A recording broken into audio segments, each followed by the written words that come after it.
Hello, and welcome to the inaugural video of my General History series. For such an important video, we will begin with my personal favorite warship, USS Saratoga, CV-3. The fifth of her name, and perennially underappreciated in comparison to USS Enterprise. Saratoga began life as USS Saratoga CC-3, a Lexington-class battlecruiser. These ships, the only American battlecruisers to ever go so far along in construction, are an interesting design in their own right. Worth their own video, in fact, though the relevant subject for this is how they were large and incredibly fast ships, some of the largest and fastest of their time. This would mean that when the Washington Naval Treaty, itself worth a video of its own, caused their cancellation, the United States would take two of them in for conversion to large aircraft carriers. Though Saratoga was laid down after her sister, Constellation CC-2, she was further along and taken in for conversion alongside Lexington herself. A fun fact here: Saratoga was laid down, launched, and eventually commissioned before her ostensible big sister, Lexington. Finally launched in April of 1925 after various delays because of the conversion process, she was not commissioned properly until November 1927 to take in lessons learned by the operation of USS Langley, the first and smaller American carrier. Even then, it would not be until 1928 that she formally entered service, due to a protracted sea trials phase to learn how to operate a ship like her. Some of these lessons did not quite stick at the time, such as the insistence on having 8-inch guns that could not fire over the flight deck without damaging it. She was not, in point of fact, a giant cruiser, though these guns were intended for defense from such ships. During this period, specifically in January of 1928, she would be a testbed for the idea of landing a large airship upon a large carrier. The Los Angeles was temporarily moored to Saratoga's stern, though this test would go nowhere and never be repeated. A shame, considering how cool that is. In fact, her early service was largely as a testbed in general. She would be used to develop landing procedures and identify how a large carrier functioned in active service. In this, she would be joined by her sister, as the two Lexingtons were far larger and more capable than the smaller and slower Langley. It was also at this time that she would have her famous black stripe painted down her stack to differentiate her from her identical sister. In the same vein, Lexington had a black stripe painted around the top of her stack. For even at this early point in carrier development, pilots would be subjected to much mockery and much graffiti of their poor aircraft if they made the cardinal sin of landing on the wrong ship. In general, this period was incredibly vital to the Navy, as it taught many lessons that would become important when war arrived. Saratoga, in comparison to her sister, trained several men who would go on to become leaders in World War II, such as one Mark Mitcher, who made both the first takeoff and first landing from her flight deck. Perhaps her most famous commander in this period, though not the longest serving one, was one Captain William Halsey. Quite famous, or infamous depending on one's opinion of the man, that one. During this period, indeed most of her career, Saratoga would carry anywhere from 70 to 80 aircraft. This would vary in specifics depending on doctrine and what was considered most important at the time. It could range from bomber heavy to fighter heavy.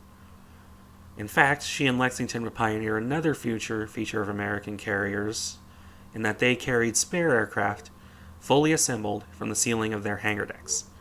This added to their official complement of aircraft.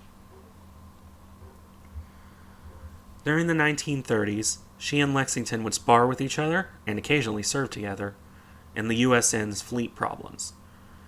These large exercises were designed to test tactics and strategy in the use of warships and other such things. Though while some lessons stuck around, some decidedly did not. such as the fact that Saratoga struck Pearl Harbor twice during these fleet problems.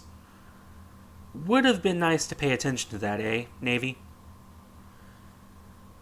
Immediately before the Japanese took their cues from her, Saratoga was coming off a short refit. This, among other things, squared off the front of her flight deck and added arrestor gear for potentially taking advantage of her ability to steam as fast to the rear as to forward. Because of this, she was on the west coast during the attack on Pearl Harbor, and would be dispatched with a relief force for the Wake Island outpost. This mission would be called off when it became apparent the Japanese had two carriers present themselves. Her commanding officer would famously state his dissatisfaction with these orders, though considering she carried few fighters of her own for self-defense, it was likely for the best. Though while she would escape damage on this occasion, she would not be undamaged for long. On January 11th of 1942, she would be torpedoed by the Japanese submarine I-6. This damage, though relatively light in absolute terms, would have her in refit once more. At this point, she had the aforementioned 8-inch guns replaced by a much more sensible set of dual 5-inch mounts, as well as an early example of the classic American doctrine. Is there any empty space on my ship? Yes. Well, put a gun there. In fact, she was arguably one of the ships with the heaviest anti-air mounting in the world when she came out of this refit, with many 40mm Bofors mounts and an amount of 20mm guns that is best described as yes. Further changes were made to her torpedo defenses, a large bulge was added, and her radar fit. Perhaps the most visible change, though, was her famous, and maybe infamous, stack being lowered down alongside her bridge to increase stability. This refit would keep her from seeing service during the Battle of Midway, though her air wing would form a large portion of Yorktown's scratch formation. In this regard, one could say that Saratoga was actually at Midway, in her planes if not in her own right. After all, Yorktown is responsible for quite a bit of damage against the Japanese fleet. The first taste of proper combat for Saratoga herself, however, would come in various sparring matches against the Japanese around the Solomon Islands. These small skirmishes with the Japanese Navy and Air Force would culminate in the Battle of the Eastern Solomons, where her aircraft sank the Japanese light carrier Ryujo. It would also lead to her second run-in with an angry Japanese torpedo, fired this time by the I-26. This damage was rather more severe, and the heroic actions of her electrical team, the commander of which received a Silver Star for his efforts, kept her from permanently, though it did happen several times, losing power. When she came off the resulting repairs and refits, she replaced the battered and bruised Enterprise as the only functional American fleet carrier in the Pacific. Because of this, the Navy was able to negotiate the services of HMS Victorious, under the codename USS Robin, to temporarily bolster numbers. In this service with Victorious, Saratoga would once more get to be a testbed for the concept of sharing air wings. Victorious would be loaded down with every single fighter they could find, while Saratoga would be swamped with the group's bombers. This was done so as to allow both ships to operate the craft they were more suited to using. Saratoga could operate the bombers better because of her size, and Victorious had more experience operating the fighters. When other American carriers began to come into service, however, Victorious returned to the British, and Saratoga was joined by the light carrier USS Princeton. These two ships, the old fleet carrier and the new light carrier, were the centerpiece of a naval raid on the Japanese base at Rabaul.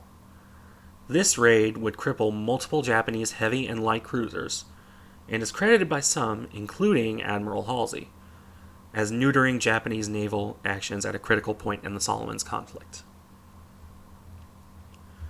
After another short refit over Christmas 1943, Saratoga would serve in the Pacific once more. Soon into 1944, she was transferred to the British Eastern Fleet to once more operate alongside her old friends in the Royal Navy. She would see combat in various strikes on Japanese holdings around the Indian Ocean, before seeing them off and returning for a longer refit that would see her miss most of the remaining year of 1944. Coming off of this refit, she was designated for service as a night combat carrier alongside her fellow survivor, Enterprise. Unfortunately, even though the Japanese were well on the back foot by this point, they could and would still damage ships caught off guard. Saratoga herself would be hit by multiple bombs and kamikazes off Iwo Jima, requiring her to enter her final refit of the war. With the accumulation of battle damage and her age, Saratoga had her rear elevator stripped out and half of her hangar deck converted into classrooms, as she returned to her arguably original role as a training carrier. She served reliably and honorably in this role for the remainder of the war, before serving as one of the first and most prominent ships used in the Operation Magic Carpet transport of returning soldiers. With that complete and surplus to requirements, she would be designated as the largest ship in the Operation Crossroads nuclear tests. She would survive the first, airburst, bomb with little damage. The second, underwater detonation, however, would cause fatal damage. With all the radiation preventing repair work, she would sink on July 25, 1946. On a personal note, I do consider this a sad fate for a ship that served so long and so well, that was responsible for so much of what American carrier doctrine still is.